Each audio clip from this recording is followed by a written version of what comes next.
Hello friends, today we will discuss about the factors affecting rate of reaction, means speed of reaction. Two main factors here, one is the temperature and second is the concentration. These are the two factors discussed throughout this chapter. But also some factors affect on the rate of reaction. Seven factors are here. प्रत्येक factor हा प्रत्येक रिएक्शनसाठी असेलच नाही असे नाही. Discuss all these factors one by one.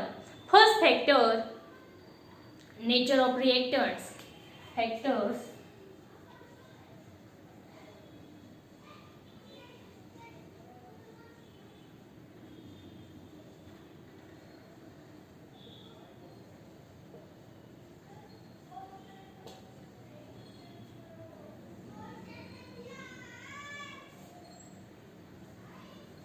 First factor, nature of reactant.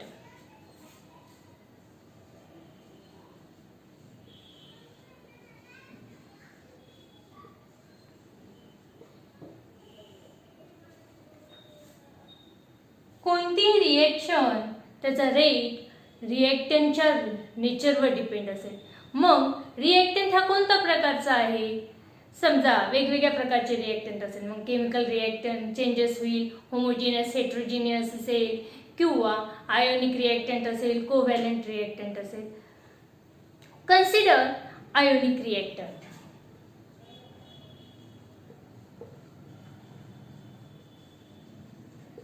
Ionic reactant, you know ionization reaction.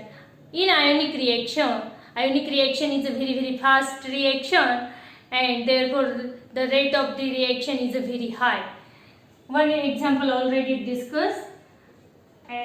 Sodium chloride reacts with silver nitrate to give silver chloride, white precipitate and sodium nitrate.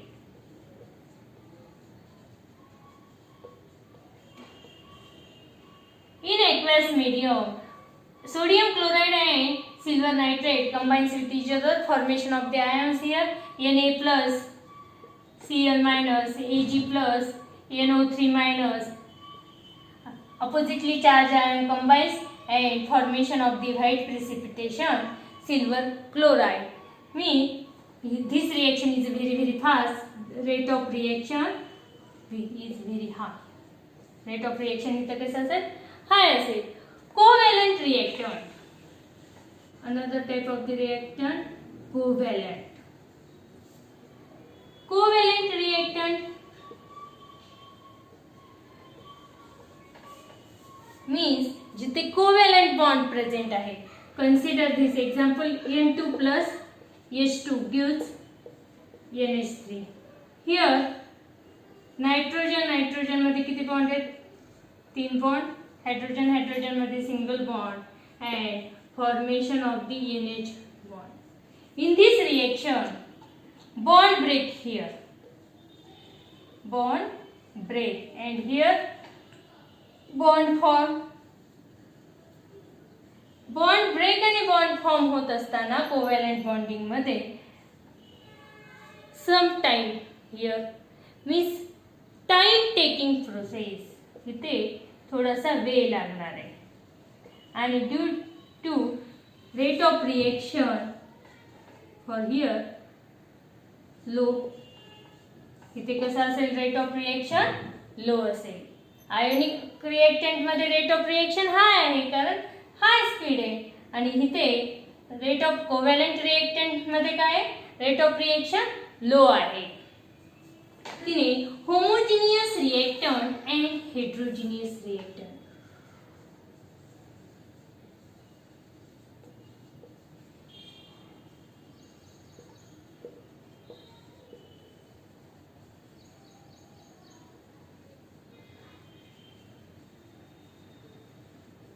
Homogeneous reactant and heterogeneous reactant. Homogeneous reactant म्हणजे काय? Molecules item जे present आहे त्यांची phase सारखी असणे. Means gas मध्ये reaction, liquid मध्ये reactions त्याला आपण होमोजिनियस रिएक्टंट म्हणणार. आणि हेट्रोजिनियस रिएक्टंट मध्ये gas phase, liquid phase, gas solid, liquid solid ह्यामधल्या रिएक्शनला काय म्हणणार? हेट्रोजिनियस रिएक्टंट म्हणणार.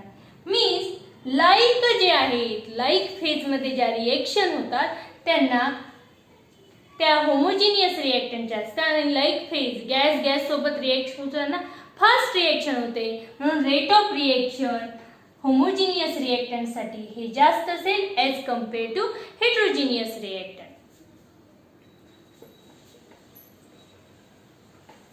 केमिकल नेचर जर पाहिलं रिएक्टंटचं, chemical nature means stability. In this rate of reaction, ROR म्हणजे इथर नाही, ROR मीन्स काय? Rate of reaction. Rate of reaction is directly proportional to the stability of product. Rate of reaction is directly proportional to the stability of product and inversely proportional to the stability of reactant.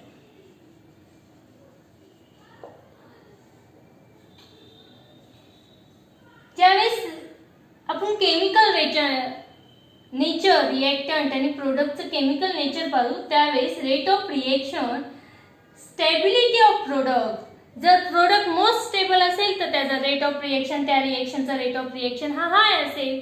And stability of reactant, रिएक्टंटची stability ही कमी असेल म्हणजे reactant हा unstable असेल तर rate of reaction is verify.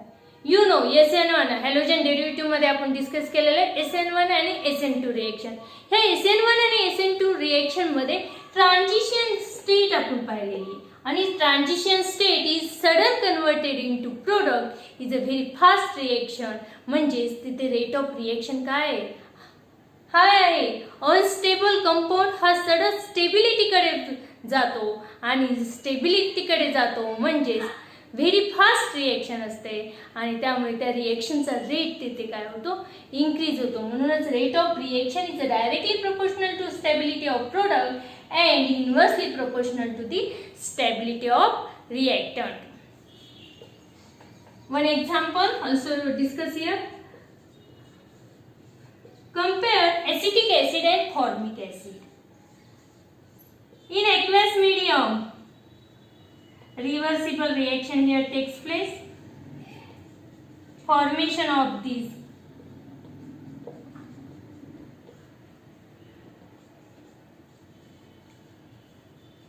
anions, cations and anions.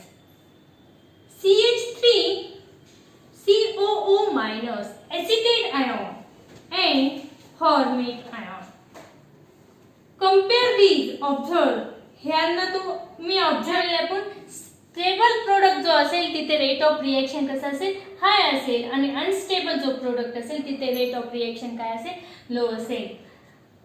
ह्या CH3COO minus हा जो प्रोडक्ट आहे इथे हा CH3 ग्रुप इलेक्ट्रॉन डोनर आहे आणि इलेक्ट्रॉन डोनर आहे म्हणजे इथे negative charge goes on increases. आणि जर निगेटिव्ह चार्ज वाढत असेल तर त्याला स्टेबिलिटी प्राप्त होईल का? नाही, तो अनस्टेबल असेल. म्हणून ह्या रिएक्शनचा जो रेट ऑफ रिएक्शन आहे तो कमी असेल. आणि ह्या रिएक्शन मध्ये HCOO मायनस मध्ये जो हायड्रोजन आहे तो हायड्रोजन इलेक्ट्रॉन डोनर नाहीये त्यामुळे निगेटिव्ह चार्ज तिथे इन्क्रीज होतोय का? नाही. त्यामुळे हा प्रोडक्ट कंपेअर दिस प्रोडक्ट म्हणजे ऍसिटेट आयन आणि फॉर्मेट आयनच्या कंपेअर मध्ये जर पाहिलं तर हा formate ion more stable than acetate ion. Means rate of reaction is high as compare to this. इथे रेट ऑफ रिएक्शन कसं असेल? लो असेल आणि ह्या रिएक्शनचा रेट ऑफ रिएक्शन कसं असेल? हाय असेल.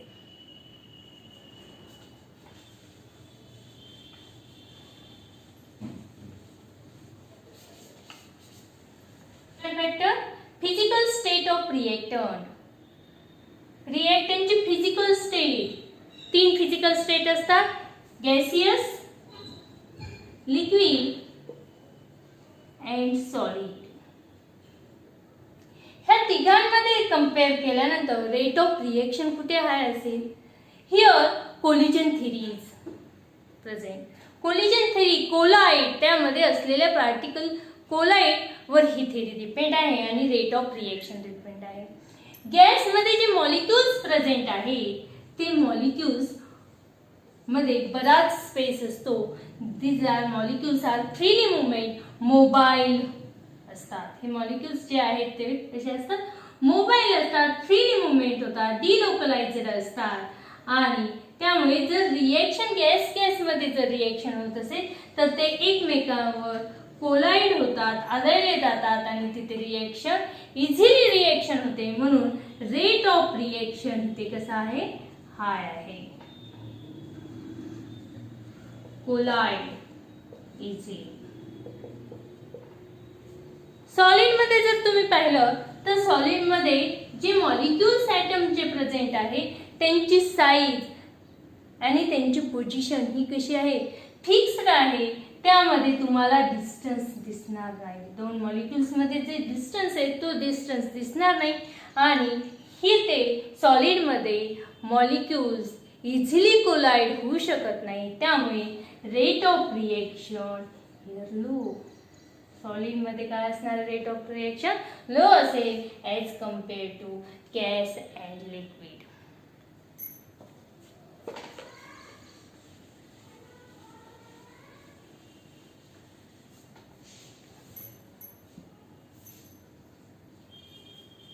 Third factor, surface area of reactant. Surface area of reactant. Surface area वाढला की रेट ऑफ रिएक्शन इन्क्रीज होते. म्हणजे काय? लक्षात घ्या, आपल्या हाताने इंक सांडली. इंक जर सांडली की आपण काय करतो? वहीवर वगैरे इंक सांडली की लगेच खडू फिरवतो. तो जो चॉकपीस आपण त्यावरनं फिरवतो तर ती इंक काय होते? ॲब्सॉर्ब होते. पण इंक जर जास्त क्वांटिटीमध्ये असेल तर नुसतं चॉकपीस फिरवूनही काही होत नाही. ज्यावेळेस आपण चॉकपीसचा चुरा करून त्यावर टाकतो त्यावेळेस ती लगेच इंक सर्व ॲब्सॉर्ब होते. म्हणजे सरफेस एरिया जर इन्क्रीज झाला तर रेट ऑफ रिएक्शन काय होते? Goes on increases. Means rate of reaction is directly proportional to the surface area of reactant. पण हा फॅक्टर कशासाठी असेल? फक्त रिएक्टंट हे कोणत्या स्टेट मध्ये पाहिजे? सॉलिड स्टेट मध्ये असेल. गॅस आणि लिक्विड साठी हा फॅक्टर लागू होईल का? सरफेस एरिया ऑफ रिएक्टंट होणार नाही.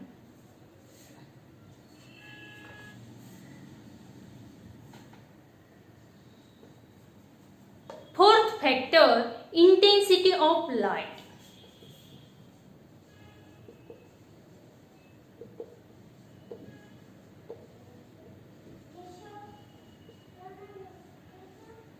Intensity of light. ज्या काही रिएक्शन, आपल्याकडे काही रिएक्शन अशा आहेत की ज्या इन प्रेझेन्स ऑफ लाईट म्हणजे एच न्यूच्या प्रेझेन्स मध्ये होतो. एच न्यू म्हणजे फोटॉन. सनलाइटच्या प्रेझेन्स मध्ये होते, एच न्यूच्या प्रेझेन्स मध्ये होते. अशा रिएक्शनला आपण फोटोकेमिकल रिएक्शन असं म्हणतो.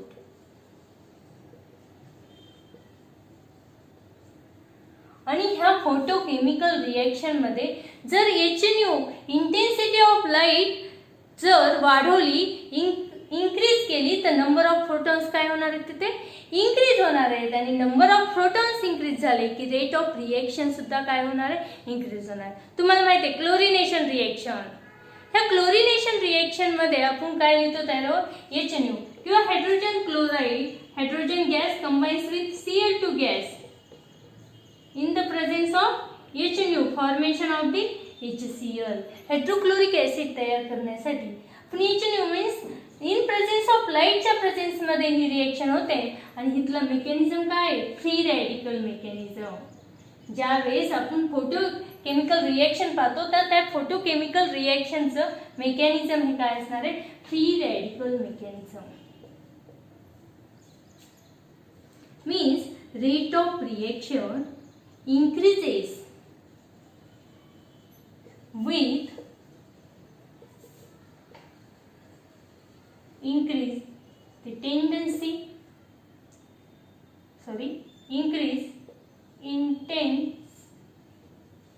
of light. लाईटची इंटेन्सिटी वाढवली की रेट ऑफ रिएक्शन काय होते तिथे इन्क्रीज होतो. Fifth factor catalyst.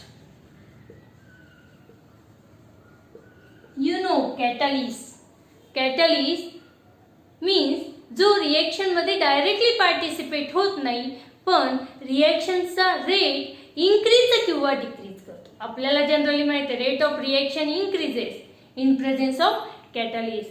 पण काही कॅटलिस्ट असे आहेत की जो रिएक्शनचा रेट डिक्रीज करतात मीन्स इनहिबिटर म्हणून ऍक्ट होतं. म्हणजेच पॉझिटिव्ह कॅटलिस्ट आणि निगेटिव्ह कॅटलिस्ट. पॉझिटिव्ह कॅटलिस्ट जो catalyst increase the rate of reaction, these are known as the positive catalyst. Those catalysts decrease the rate of reaction is known as the negative catalyst or inhibitors. Catalyst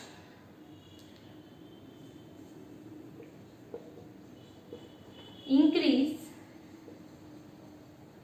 rate of reaction. आपण increase साठीच पाहू. Catalyst set up an alternate path of the reaction. Reactants is converted into product. एखादी reaction होते म्हणजे काय होते reactance convert into product. Reactance convert into product वेगवेगळ्या पाथने होतं. असा पाथ की ज्या पाथ मध्ये आपण कॅटलिस्ट ही समजा रिएक्टंट आहे आणि रिएक्शन प्रोसीड होते आणि इथे काय तयार झालाय प्रोडक्ट तयार झालाय. हा आहे रिएक्टंट. हा energy graphite with reaction cord. This is known as activation energy. ह्याला काय म्हणणार आहेत आपण ऍक्टिव्हेशन एनर्जी. हा एनर्जी गॅप जो आहे त्याला ऍक्टिव्हेशन एनर्जी म्हणणार आहे. रिएक्टंट्स आणि ट्रान्झिशन स्टेट मध्ये जो एनर्जी बॅरियर आपल्याला दिसतो this is known as activation energy. आणि हाच ग्राफ तुम्ही इन प्रेझेन्स ऑफ ही रिएक्शन इन प्रेझेन्स ऑफ कॅटलिस्टच्या प्रेझेन्स मध्ये ही रिएक्शन जर कॅटलिस्टच्या प्रेझेन्स मध्ये केली तर तुम्हाला ह्या पद्धतीने ग्राफ मिळेल. म्हणजे ऍक्टिव्हेशन एनर्जी काय झालेली इथे goes on decreases. Means catalyst set up an alternate path from reactants to product with lower activation energy. असा पाथ की जिथे रिएक्टंटचं कन्वर्जन प्रोडक्ट मध्ये होत असताना ऍक्टिव्हेशन एनर्जी ही कशी असेल लो असेल. ते केव्हा पॉसिबल आहे in presence of the catalyst. हा कॅटलिस्ट अतिशय इम्पॉर्टंट आहे कारण ह्या कॅटलिस्टमुळे वेगवेगळ्या रिएक्शन इझिली पॉसिबल होतात. Consider one example. Ethylene undergo the reduction reaction in presence of the nickel catalyst to gives ethane. ह्या रिएक्शन मध्ये हा निकेल रिएक्शन मध्ये डायरेक्टली पार्टिसिपेट होत नाही पण ह्या रिएक्शनचा रेट काय करतो इन्क्रीज करतो. मीन्स कॉन्सन्ट्रेशन कॅटलिस्टचं कॉन्सन्ट्रेशन वाढवलं की rate of reaction increases. Means rate of reaction depends upon this catalyst. Catalyst concentration goes on increases, rate of reaction also increases.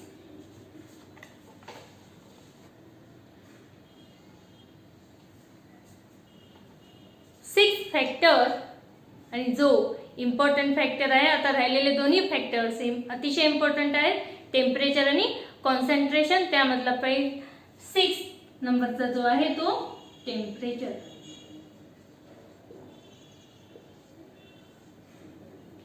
Generally rate of reaction increases with increasing temperature, not at all.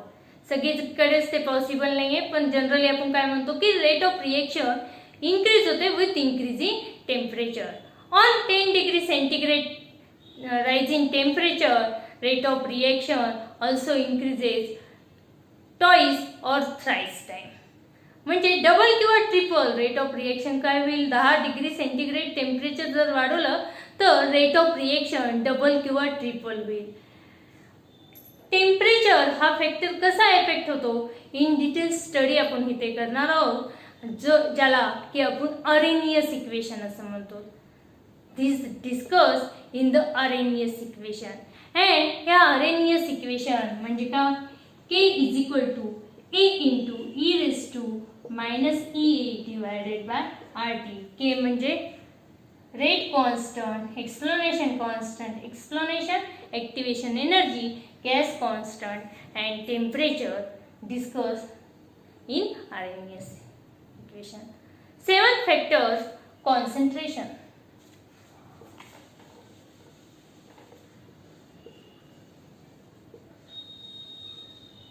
Seventh factor, concentration.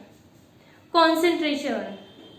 Rate of reaction depends upon the concentration of the reactants as well as product.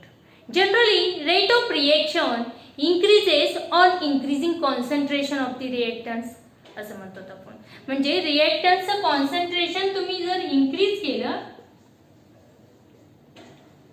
Concentration जर increase केलं तर rate of reaction सुद्धा काय होतो, increase होतो. पण प्रत्येक reaction मध्ये हे पॉसिबल असेलच असं नाही. Rate of reaction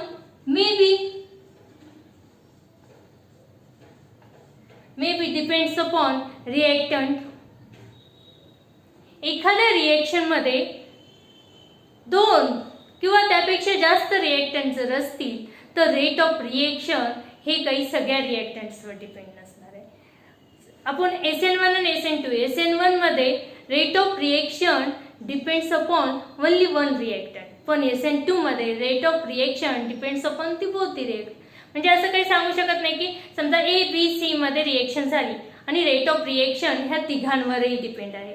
rate of reaction may be A वर डिपेंड असेल, मे बी बी वर, किंवा ए बी वर डिपेंड असेल, किंवा ए बी सी ह्या तिघांच्या कॉन्सन्ट्रेशनवर डिपेंड असेल.